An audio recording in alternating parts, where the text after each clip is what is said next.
I just watched 28 Years Later, and to say the least, it was not as expected. That's right, 28 Years Later is here, and after all this time we finally had our questions answered, following months of speculation relating to the plot and themes within the film, and to say the least, the vast majority of my plot theories were totally demolished in front of my eyes, and upon leaving the theatre I was thinking, what on earth has Danny Boyle done? Now, the beginning of the film was insanely strong and had me completely gripped, with Spike and his father visiting the mainland and encountering the evolution within the infected, with this being the only theory of mine that was somewhat correct, with the majority of the infected surviving in a pack-like fashion, and my god, the scene of the Alpha chasing the pair across the causeway really had me on the edge of my seat. And outside of this, there are also other types of infected which survive in a more subdued state, with this being represented by the bloated infected who survive by foraging as opposed to hunting. However, preceding this point, the film took a complete nosedive for me, with Spike venturing back to the mainland to find Dr. Kelson in an attempt to cure his sick mother, and preceding the death of his mother, Spike decides to remain on the mainland. And during the final scene, we finally had the question answered as to what the Jimmy references meant,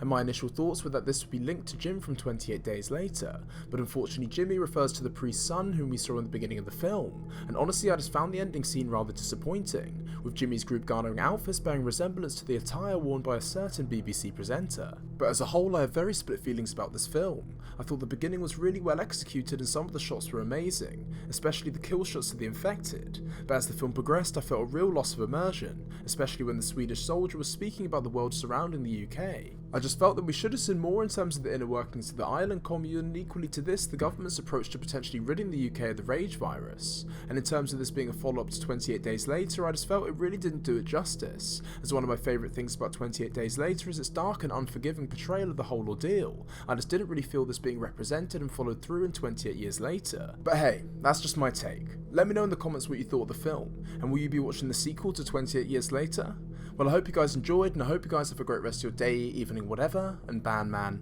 out.